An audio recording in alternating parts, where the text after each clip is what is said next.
नमस्कार, आप सभी का स्टडी फॉर गोल्स में स्वागत है। यह आपका प्रैक्टिस बैच है जिसमें कि आपका यहाँ पर जो हम सेट प्रोवाइड करते हैं हमारे ऐप पर, जो कि आपका यहाँ पर मॉक टेस्ट होता है, उसका यहाँ पर सॉल्यूशन मेरे द्वारा यहाँ पर प्रोवाइड की जा रही है, जो कि आज का यहाँ पर सेट नंबर 26 का मैथ का सॉल्यूशन मैं यहाँ पर बताऊँगा। ठीक है, और बाकी यह जो टेस्ट है आप हमारे ऐप पर जाकर दे सकते हैं। ठीक है, चलिए सबसे पहले देखते हैं कि इसमें हमारा जो क्वेश्चन है वो क्या है। पैटर्न है यहाँ से 51 से लेकर यहाँ तक 70 तक क्वेश्चन आएंगे। टोटल 20 क्वेश्चन आपको मैथ के देखने को मिलेंगे। सबसे पहला हमारा क्वेश्चन है कि दो क्रमागत संख्याओं का गुणनफल 8556 है, तो छोटी संख्या क्या है। इस क्वेश्चन को करने का सबसे बेस्ट तरीका यही है कि इसे हम ऑप्शन के थ्रू करें, क्योंकि अगर इसे हम डिटेल में करने जाएंगे तो बहुत ही लॉन्ग चला जाएगा। वैसे भी हमें एग्ज़ाम में वहाँ पर सिर्फ आंसर सही लाने हैं। ठीक है, क्या मेथड हम अप्लाई करते हैं वो मैटर यहाँ पर नहीं करता है। तो चलिए इसे ऑप्शन के थ्रू हम देखते हैं। यहाँ पे बोल रहा है कि छोटी संख्या, तो मतलब कि ऑप्शन से ये पता चल रहा है कि ये सभी यहाँ पर चारों यहाँ पर छोटी संख्याएं दी गई है। तो हमें इसके साथ एक अगली क्रमागत संख्या, मतलब कि इससे एक आगे आने वाली संख्या को गुणनफल करना है, मतलब कि गुना करना है और पता करना है कि यहाँ पे क्या चीज़ें आएंगी। और यहाँ पे सबसे पहले हमारा काम आएगा यूनिट डिजिट। ठीक है, कौन सा चीज़ यहाँ पर हमारा काम आने वाला है, यूनिट डिजिट का यहाँ पर जो फार्मूला है या फिर कॉन्सेप्ट है वह यहाँ पर बेस्ट हमें काम आने वाला है। तो 89 और इसके आगे की एक संख्या से हम गुना करेंगे 90। तो जब हम इसे गुना करेंगे ना तो यहाँ पे हमारा 80 10 आ जाएगा, जो कि हमारा यूनिट डिजिट जीरो तो होगा नहीं, तो यह हमारा कट गया ऑप्शन। नेक्स्ट हमारा 94 और आगे की संख्या एक और कौन सी हो जाएगी 95। अब दोनों में जब हम इंटू करते हैं तो यहाँ पर 89 और 30 आ जाएगा। तो हमें यहाँ पे पूरा करने की ज़रूरत ही नहीं है। क्यों? क्योंकि यूनिट डिजिट हमें यहाँ अप्लाई करना है। 4 से जब 5 मिनट करेंगे तो यहाँ पर जीरो आ जाएगा, और जीरो यहाँ पर नहीं, हमें यूनिट डिजिट कितना लाना है 6 लाना है। अब 90 और आगे की एक संख्या कौन हो जाएगी 91। इसे गुना करेंगे तो ये भी जीरो हमारा देगा, तो ये भी कट जाएगा। लेकिन 92 और 93 जब हम इसे गुना करेंगे तो 3 दूनी कितना होता है 6। तो मतलब यूनिट डिजिट 6 आ गया, और वैसे भी हमारा लास्ट ऑप्शन बच रहा है, तो यही हमारा ऑप्शन हो जाएगा। और गुना करने पर 8556 यहाँ पर हमारा आंसर आ जाएगा। ठीक है, नेक्स्ट क्वेश्चन पे आते हैं। नेक्स्ट क्वेश्चन है कि ए बी और सी के रूप में 4200 की राशि के आपस में क्रमशः 7 अनुपात 8 अनुपात और 6 में बांटे गए हैं। ठीक है, इस अनुपात में डिवाइड कर दिए गए हैं। तो सबसे पहले हम तो यहाँ पे अनुपात देख लेते हैं। 7 अनुपात 8 अनुपात और 6 में बांटे गए हैं, तो टोटल अनुपात यहाँ पर हमारा हो जाएगा 21। और 21 की वैल्यू यहाँ पर दी गई है 4200, मतलब कि एक की वैल्यू यहाँ पर 200 आ गई है। मतलब कि यह बहुत ही मतलब सेकेंडों का काम है, 1 सेकंड का काम है। और यहाँ पर जैसे ही हम इसे इंटू करेंगे 200 में, सब में 200 से इंटू करेंगे तो 7 दूनी 1400 हो जाएगा, और ये यहाँ पर 1600 हो जाएगा। और 6 से 200 में इंटू करेंगे तो यहाँ पर 1200 हो जाएगा।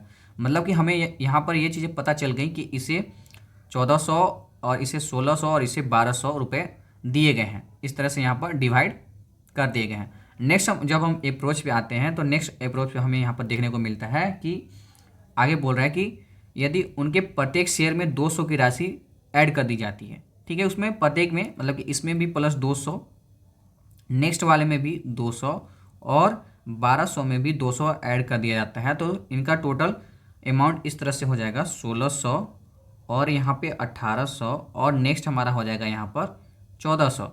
अब पूछ रहा है कि उनके शेयरों की राशि का नया संबंधित अनुपात क्या होगा। मतलब कि अब हमें पूछ रहा है कि इसका अनुपात क्या होगा, तो वही चीज़ें कर देनी, काट देनी है। 0 से 0 चला गया, 7 दूनी 14, 9 दूनी 18 और 8 दूनी 16, मतलब कि 8 अनुपात 9 अनुपात और 7 आ जाएगा। तो यह हमारा ऑप्शन डी में दिया है, तो यह हमारा सही हो गया।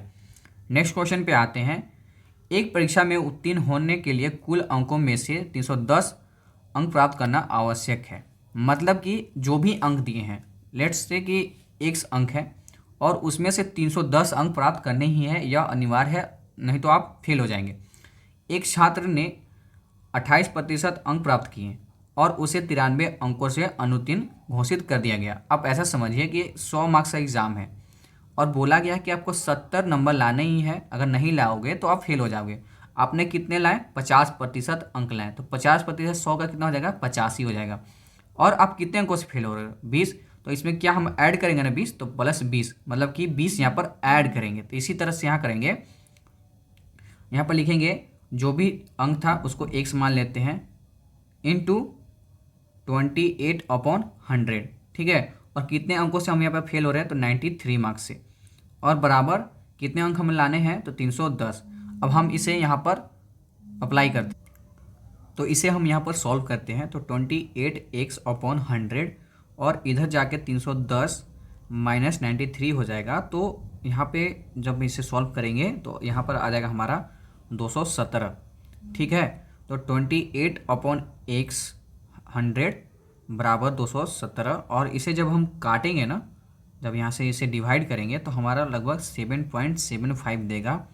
और जब हम इसे 100 से इंटू करेंगे तो 775 हमारा यहाँ पर आंसर आ जाएगा, मतलब कि सी ऑप्शन यहाँ पर सही हो जाएगा, ठीक है। Coming to the next question. आपका नेक्स्ट क्वेश्चन है कि 36 मीटर लंबाई और 2 मिलीमीटर व्यास वाले तांबे के तार को पिघलाकर एक गोला बनाया जाता है। तो इसे गोले की त्रिज्या ज्ञात करें, और इसे सेंटीमीटर में हमें निकालने को बोल रहा है। आपको ध्यान रखना होगा, और यह मीटर में दिया है और यह मिलीमीटर में दिया है। सबसे पहले तो हम यहाँ पर लिखते हैं, एक तरफ गोले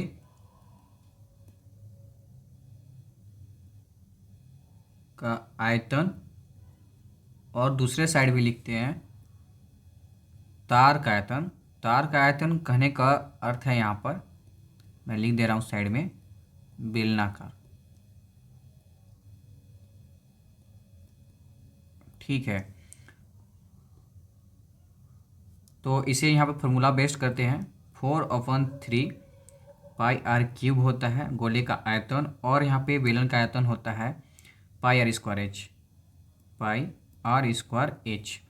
तो 4/3, तो पाई से तो यहाँ से पाई कट गया तो आर क्यूब बच गया, और यहाँ पे भी आर स्क्वायर एच बच गया। अब हम यहाँ पे क्या करेंगे, वैल्यू जो है सब दिया है उसे पुट कर देंगे। तो 4/3 आर क्यूब बराबर 1/10, क्योंकि 2 मिलीमीटर है ना, तो उसे व्यास को आधा करेंगे तो हो जाएगा, ठीक है। 10 इसका स्क्वायर इंटू मीटर में दिया है तो इसे सेंटीमीटर बदलेंगे तो 3600 सेंटीमीटर हो जाएगा। आर क्यूब करेंगे तो 1/100 हो जाएगा इंटू 3600, और इधर आके यह चेंज हो जाएगा 3/4 हो जाएगा। अब हम यहाँ से काट कर लेते हैं सब कुछ, तो 9, तो यहाँ पे आर क्यूब बराबर हो जाएगा 27। तो आर बराबर आपका यहाँ पर हो जाएगा 3, मतलब कि 3 सेंटीमीटर आपका यहाँ पर आंसर आ जाएगा, त्रिज्या बराबर, ठीक है।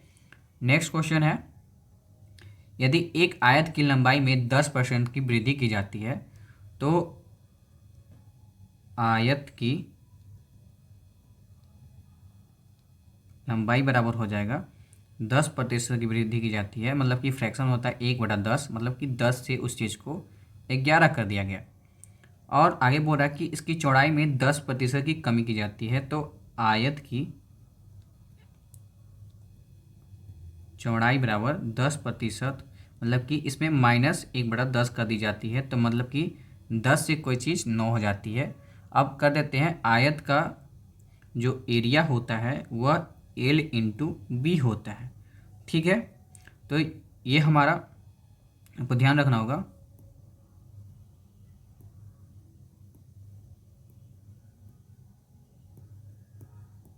ये हमारा लंबाई हो जाएगा और ये हमारा चौड़ाई हो जाएगा, तो इससे इंटू करेंगे और इससे यहाँ पर इंटू करेंगे लंबाई को चौड़ाई से, तो 10×10 हो जाएगा, और यहाँ 11×9 99 हो जाएगा। मतलब कि एक की कमी 100 पे, तो 100 पे कितना, तो मतलब कि -1% की यहाँ पर कमी हो रही है। तो बी ऑप्शन यहाँ पर सही हो जाएगा। नेक्स्ट क्वेश्चन है, कितने वर्षों में कोई राशि, यहाँ पर गलत दिया गया है, आप यहाँ पे इस चीज़ को आप सही कर सकते हो।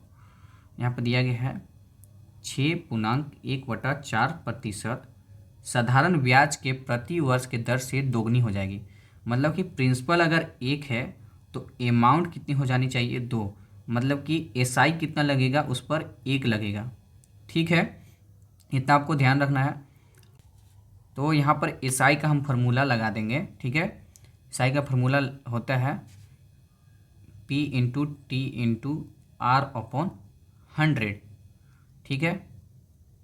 तो प्रिंसिपल हमारा दिया गया है लेट्स से 1, और टाइम आपका टी है और यहाँ पर रेट दिया गया है 25/4, मतलब कि 25 ऊपर आ जाएगा और नीचे यहाँ पर 4 आ जाएगा। तो यहाँ पे काटेंगे इसे, 25 का 100, मतलब कि आपका टी बराबर यहाँ पर 16 वर्ष आ जाएगा। ठीक है, इतना तो आप सॉल्व कर सकते हो, बहुत ईजी है। ठीक है, यहाँ पर सी ऑप्शन सही हो जाएगा।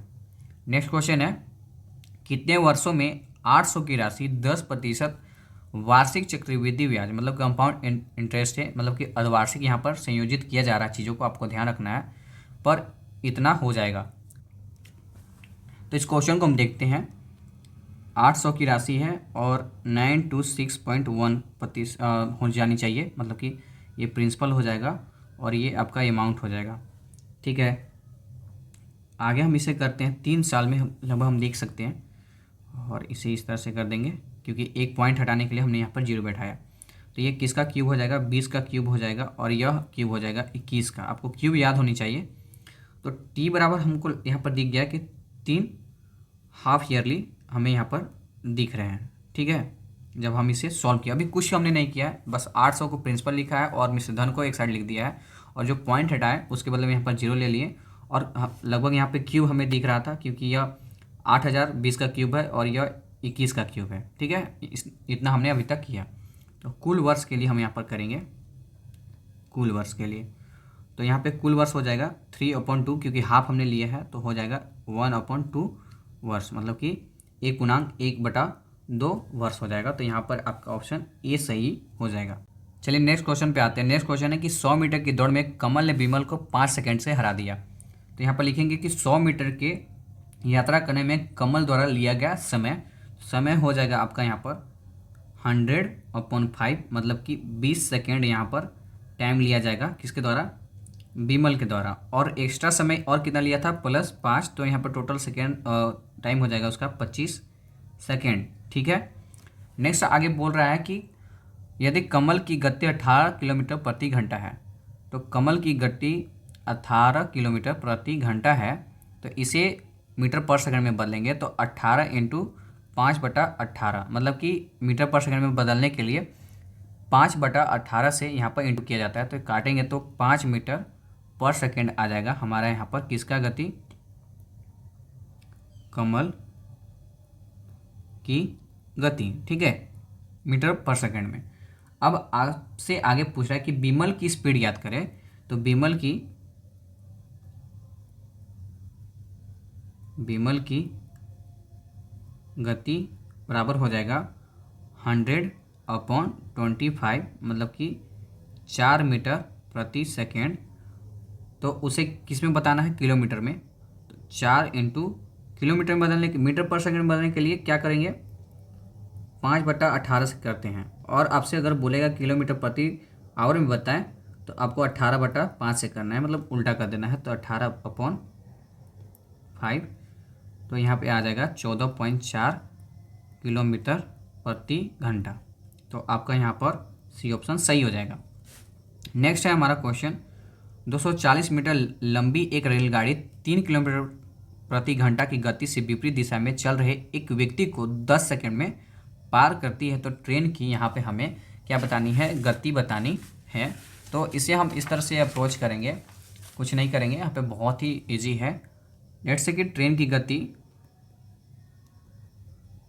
ट्रेन स्पीड हो जाएगा x, और सापेक्ष उधर से आ रही है तो सापेक्ष चाल हो जाएगा x + 3। ठीक है, किलोमीटर पर आवर। अब यहाँ पे फॉर्मूला लगाएंगे, टाइम बराबर डिस्टेंस अपॉन स्पीड। तो यहाँ पे हमारा टाइम हो जाएगा 10 सेकेंड, और यहाँ पे जो हमारा डिस्टेंस हो जाएगा 240 अपॉन, यहाँ पे सापेक्ष चाल हो जाएगा x + 3। तो इसे हमें क्या में बदलना है, किलोमीटर प्रति आवर में। तो यहाँ पे इंटू ऊपर 18 कर देंगे और नीचे यहाँ पर 5 कर देंगे। ठीक है, अब हम इसे यहाँ पर काटेंगे, पहले तो सॉल्व कर लेते हैं अच्छे से। x + 3 बराबर 24 × 18/5, यहाँ से 0 0 चला गया। ठीक है, अब इसे जब हम यहाँ पे सॉल्व करेंगे तो 86.4 आ जाएगा तो x बराबर हमारा जो चाल आ जाएगा 86.4 माइनस 3 बराबर 83.4 किलोमीटर पर आवर हमारा यहाँ पर ट्रेन की गति आ जाएगी, मतलब सी ऑप्शन सही हो जाएगा। ठीक है, समझ में आया ना। क्या करना है हमें, ट्रेन की स्पीड x मान लेनी है। सापेक्ष चाल में जब दोनों विपरीत दिशा से आ रहे होते हैं ना, तो दोनों का चाल यहाँ पर स्पीड जो है से ऐड हो जाता है। ठीक है, और जब दोनों एक साथ गति कर रही हो दो ट्रेन, तो वहाँ पे जो ट्रेन की स्पीड है वह घट जाती है। ठीक है, सापेक्ष में घटेगी। तो हमने यहाँ पर क्या किया कि हमें ट्रेन की गति निकालनी थी, तो मैंने फार्मूला लगा दिया। किसी भी तरह से आप फार्मूला लगा सकते हैं। स्पीड बराबर आप लिख सकते हैं डिस्टेंस अपॉन टाइम, या पे कहीं से भी आपको सिर्फ तो वैल्यू ही पुट करना है ना, तो वैल्यू पुट करके आप इस तरह से ला सकते हैं। नेक्स्ट हमारा क्वेश्चन है कि एक पाइप एक पानी की टंकी को दूसरे पाइप से 3 गुना तेज़ी से भरता है। लेट्स से कि यहाँ पर एक ए पाइप है और एक बी पाइप है। यहाँ पे इफ़िशियंसी की अगर बात करें तो बी की इफ़िशियंसी 1 हो जाएगी, तो ए की इफ़िशियंसी 3 हो जाएगी, क्योंकि 3 गुने तेज़ी से भरती है। ठीक है, एक है सो दूसरे के 3 गुने तेज़ी से यहाँ पर भर रही है। तो आगे बोला कि यदि दोनों पाइप को एक साथ खोल दिया जाए, आगे बोला कि यदि दोनों पाइप को एक साथ खाली टंकी को 36 मिनट में भर सकती है, दोनों क्या कर सकती है, 36 मिनट में भर सकती है।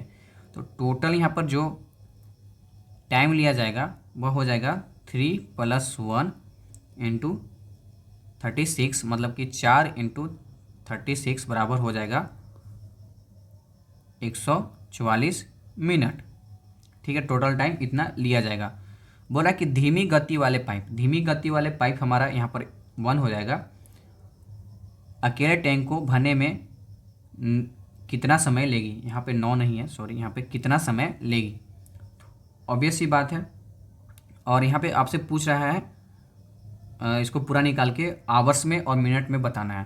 तो आपको यहाँ पे 144/1, क्योंकि धीमी गति वाला बताना है, तो 144 मिनट ही आएगा, लेकिन हमें इसे आवर में कन्वर्ट करना है। तो 144/60, जब हम इसे डिवाइड करेंगे तो 60 दूनी 120 हो गया, 2 आवर्स हो गया। 144 में से 120 घटाएंगे तो हमारा 24 मिनट और बढ़ जाएगा। तो हमारा यहाँ पर जो ऑप्शन हो जाएगा वह डी ऑप्शन सही हो जाएगा। ठीक है, उससे पहले मैं बता दूं कि पेपर 3 के लिए आप यहाँ पर जो हमारा कंप्यूटर का जो कोर्स है वो भी आप परचेज़ कर सकते हैं। ठीक है, हमारे ऐप के थ्रू आप जाकर परचेज़ कर सकते हैं। आप हमारे ऐप को प्ले स्टोर से डाउनलोड कर सकते हैं। तो नेक्स्ट क्वेश्चन है हमारा, यहाँ पे यह क्वेश्चन ही गलत है। यहाँ पे क्वेश्चन है कि 1.27 बार और इसे P/Q के रूप में लिखना है। ठीक है, यह क्वेश्चन नहीं है, इस तरह से क्वेश्चन है, ये क्वेश्चन है। आपको मैं ब्लैक में लिख देता हूँ। 1.27 ऊपर में बार है और इसे लिखना है P/Q के फॉर्म में। ठीक है, तो इसे हम इस तरह से लिख सकते हैं 127, ठीक है, -1/99। जितना पर बार होता है उतना ही 9 लगाते हैं जब, और जिस पे बार नहीं होता है उसे घटा देते हैं। यहाँ पे हो जाएगा 126/99, और जब इसे कट करेंगे तो हमारा 14/11 हो जाएगा, क्योंकि 14 9 26 से और 11 9 99, तो इस तरह से 14/11 आ जाएगा, मतलब सी ऑप्शन यहाँ पर सही हो जाएगा। नेक्स्ट है दो संख्याओं का योग, मतलब कि ए और बी का योग 36 है। कितना है, 36 है, और उनके एचसीएफ और एलसीएम क्रमशः 3 और 100 कितना है, 5 है। ठीक है, मतलब कि एचसीएफ हमारा हो जाएगा यहाँ पर 3 और एलसीएम हमारा हो जाएगा 105। तो आपसे पूछ रहा है कि दो संख्याओं का व्युत्क्रम का योग ज्ञात कीजिए। तो हम जानते हैं कि पहली संख्या और दूसरी संख्या का इंटू बराबर लसा गुने मसा होता है, मतलब कि a इंटू बी बराबर HCF इंटू LCM। ठीक है, तो a और b तो हमारा दिया नहीं है, लेकिन LCM HCF दिया हुआ है, तो 3 × 105 हो जाएगा। अब आगे हम क्या करेंगे कि उसका व्युत्क्रम का बताना है। तो a + b, तो ये हमारा तो नॉर्मल हो गया, लेकिन इसका उल्टा बताना है, 1/a + 1/b बराबर हो जाएगा, नीचे एलसीएम हो जाएगा AB और ऊपर हो जाएगा b + a। तो b + a हमारा दिया गया है 36 और AB हमारा दिया गया है 3 × 105। ठीक है, तो इसे हम यहाँ पर काट लेते हैं। बार दिया 36 हो जाएगा, और इसे हम काटेंगे तो हमारा यहाँ पर काट के आ जाएगा 4 और यहाँ पे 35, तो मतलब हमारा यहाँ पे ऑप्शन आ जाएगा सी सही हो जाएगा। ठीक है, नेक्स्ट क्वेश्चन पे आते हैं। 120 और 30 के बीच कितने पूर्ण वर्ग संख्याएं हैं? ये तो बहुत ही इजी है, आपको बहुत ही आसानी से यह क्वेश्चन निकल जाएगा।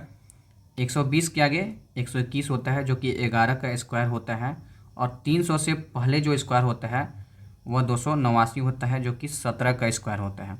अब इसके बीच में टोटल कितने संख्याएं हो जाएंगी? टोटल यहाँ पर 7 संख्याएं हो जाएंगी। ठीक है, तो हमारा यहाँ पर सी ऑप्शन सही हो जाएगा। नेक्स्ट क्वेश्चन है, यदि किसी वस्तु के क्रय मूल्य पर 20% की लाभ होता है, मतलब कि 5 से उस पर 6% का यहाँ पर मतलब 1+1 का लाभ हो गया, तो उसके विक्रय मूल्य पर परिकलित लाभ का प्रतिशत होगा। मतलब हमें विक्रय मूल्य पर निकालना है, तो 1 का 6 पे तो 100 पे कितना, तो 1/6 का फ्रैक्शन होता है 16.2/3%। तो हमारा यहाँ पर बी ऑप्शन सही हो जाएगा। नेक्स्ट है, यदि एक अंकित मूल्य पर 30% की छूट के और 20% और 10% के दो क्रमागत छूट दी जाती है। पहले तो 30% की एक एकल छूट दी जाती है, और दो यहाँ पर 20 और 10% की दो यहाँ पर क्रमागत छूट दी जाती है। तो बिक्री मूल्य का अंतर 72 है। मतलब कि पहला छूट है 30%, डिस्काउंट 1, और डिस्काउंट 2 हो जाएगा 20% और 10% की क्रमागत। तो 20 + 10, यहाँ पे फॉर्मूला लगाएंगे -20 × 10/100। तो यहाँ पे 30 हो जाएगा, 30 माइनस यहाँ पे 200/100 कट गया, तो यहाँ पे 28%, मतलब कि डिस्काउंट जो 2 दिया जा रहा है वो 28% की हो जाएगी। तो दोनों का D1 माइनस D2 हो जाएगा 30 माइनस 28 बराबर यहाँ पे 2 हो जाएगा। कितना आ जाएगा? 2, और 2 बराबर वैल्यू दिया गया है, मतलब कि अंतर 72 दिया गया है, तो 1 बराबर कितना हो जाएगा? 36। तो 100 बराबर, क्योंकि हम कोई भी चीज़ 100 पे मानते हैं, तो 3600 यहाँ पर हमारा आंसर आ जाएगा। तो यह हमारा ये है।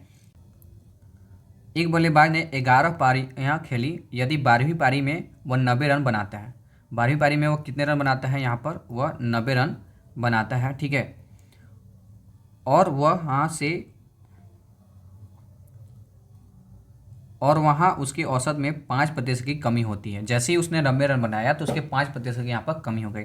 लेट से कि उसके 11वीं पारी तक उसके एक यहाँ पर औसत मतलब रन थे, प्लस यहाँ पे 90 रन उसने बनाए नई पारी में, बराबर उसके 11वें जो 90 रन बनने के बाद उसमें 5% की जो औसत थी उसमें कमी आ गई। तो यहाँ पे सॉल्व करेंगे, 11x + 90 + n बराबर यह क्या हो जाएगा? 11x हो जाएगा, और माइनस 11×5 = 55 हो जाएगा। ठीक है, अब यहाँ पे क्या हो जाएगा कि 11x से, ठीक है, 11x से 11x कट जाएगा, और न्यू पारी जो हो जाएगी वो 55 + 90 हो जाएगी। तो मतलब न्यू पारी जो हो जाएगी उसमें कितना रन हो जाएगा? 145। मतलब कि नया जो औसत हो जाएगा वो 145 की हो जाएगी। मतलब बी ऑप्शन यहाँ पर सही हो जाएगा। नेक्स्ट हमारा क्वेश्चन है, किसी राशि पर 5% प्रति वर्ष की दर से 3 वर्षों में चक्रवृद्धि ब्याज और साधारण ब्याज का अंतर 976 होगा। ठीक है, तो थोड़ा सा सीआई का क्वेश्चन है। सीआई का क्वेश्चन आपको हमेशा थोड़ा सा इस पर कॉन्सेंट्रेट करना है। यहाँ पे जो रेट दिया गया है वो क्या दिया गया है? 5% का। 5% का फ्रैक्शन होता है 1/20, मतलब कि प्रिंसिपल पी है, प्रिंसिपल मतलब 20 है। ठीक है, तो यहाँ पे बोला कि CI माइनस SI आपको निकालने को बोल रहा है। तो यहाँ पे इसका फॉर्मूला आता है 3A + 1, तो 3 × 20 हो जाएगा, और +1 बराबर हो जाएगा 60 + 1 बराबर हो जाएगा 61। अब 61 की जो वैल्यू दी गई है और 976 दी गई है, तो एक की वैल्यू कितनी हो जाएगी? यहाँ पर 16। तो आपका CI माइनस SI का यहाँ पे वैल्यू कितना आ गया? 16। तो आपसे पूछ रहा है क्या? प्रिंसिपल बताने को बोल रहे हैं। तो अगर प्रिंसिपल हम करें 3 साल में 20 का क्यूब, तो बराबर कितना हो जाएगा? 8000। तो यहाँ पे करेंगे तो 8000 × 16 बराबर 16 8 28 से 128, और यहाँ पे 3 0, मतलब कि इतना यहाँ पर आपका प्रिंसिपल आ जाएगा। तो ये ऑप्शन सही हो जाएगा। नेक्स्ट हमारा क्वेश्चन है, अब यहाँ पे डायरेक्शन में बता दे रहा हूँ कि 68 से लेकर 70 तक यह जो डाटा इंटरप्रिटेशन का क्वेश्चन है, तो यह आपको यूज करना है। यही इमेज को मैं बार बार दिखाऊंगा और इसी पे क्वेश्चन यहाँ पर बनेंगे। यदि सभी क्षेत्रों के रुपए में कुल मूल्य इतना लाख है, तो डी का मूल्य रुपए में लगभग होगा। डी का बताना है। लेट से डी का कितना दिया गया है, तो डी का हमारा यहाँ पर देख सकते हैं आप। जब मैं इसे सॉल्व करूँगा तो 5% यहाँ पर दिया गया है। तो टोटल यहाँ पर दिया गया है, यह दिया गया है यहाँ पर। तो यहाँ पर डी बराबर निकालेंगे हम 0.5 अपन नीचे प्रतिशत को हम 100 में बदल दिए इंटू 128.3 बराबर सॉल्व जब हम करेंगे तो एक और यहाँ पर जीरो आ जाएगा, और जब हम इसे सॉल्व करेंगे तो इसे इंटू करेंगे इससे, तो इंटू करेंगे तो 0.6415 लाख यहाँ पर हमारी जो है वैल्यू आ जाएगी। और यहाँ पे क्या बोला है कि लगभग बताना है, तो 0.6 को हम ले सकते हैं, तो मतलब कि बी ऑप्शन यहाँ पर सही हो जाएगा। नेक्स्ट हमारा पूछ रहा है कि यदि 1 वर्ष की अवधि में कुल लागत उत्पादन दोगुना हो जाता है, कुल लागत का उत्पादन यहाँ पर कितना हो जाता है, दोगुना हो जाता है, तो डी का मान क्या होगा। अब जो हमारा कुल लागत कितना दिया गया था 128.3 लाख, और यह क्या हो जाता है दोगुना, तो जब हम इसे इंटू करेंगे 3 दूनी 6, 8 दूनी 16 और 4 5 और 256.6 हो जाएगा। ठीक है, तो डी का ही वैल्यू पूछ रहा है, तो डी का वैल्यू कितना दिया गया था 0.5%, तो 0.5% मतलब कि 0.5/100 इंटू 256.6, एक और यहाँ पर जीरो आ जाएगा और यहाँ पर भी एक जीरो आ जाएगा। जब हम इसे इंटू करेंगे तो आपका हो जाएगा 128.3। तो इसे जब हम नीचे यहाँ पर हमारी कितनी जीरो हो जाएंगी, लगभग 3 जीरो हो जाएंगी, सॉरी 4 जीरो हो जाएंगी, और एक यहाँ पे हो जाएगा। तो यहाँ पे जब हम 4 जीरो आगे जाएंगे तो 1.2830 हो जाएगा। ठीक है, तो लगभग वैल्यू आ जाएगा कितना 1.3, तो यहाँ पे बी ऑप्शन सही हो जाएगा। नेक्स्ट हमारा है यदि पैकिंग लागत में 2% की वृद्धि होती है, और पैकिंग यहाँ पे क्या है, पैकिंग कितना हमारा दिया गया है, पैकिंग के लिए बी है यहाँ पर, तो बी कितना दिया है 39.5%, तो यहाँ पे लिख दे रहा हूँ मैं 39.5% आपका पैकिंग का यहाँ पर दिया गया है, जो कि बी है। तो पैकिंग लागत में कितने राशि शामिल होंगे, तो टोटल जो राशि है हमारा यहाँ पर कितना दिया गया है 128.3 लाख। तो यहाँ पे इंक्रीज कितने का हो रहा है, +2% का। ठीक है, तो जब 2% का इंक्रीज हो रहा है किस पे, इस जो ऑलरेडी जो यहाँ पर दिया गया है पैकिंग का उस पे, तो हम इसे सॉल्व कर लेते हैं। आफ्टर इंक्रीजिंग 2%, कितना हो जाएगा 39.5% प्लस 2% इंटू 39.5, जब हम इसे सॉल्व करेंगे ना तो 40.29% यहाँ पर हमारा आ जाएगा।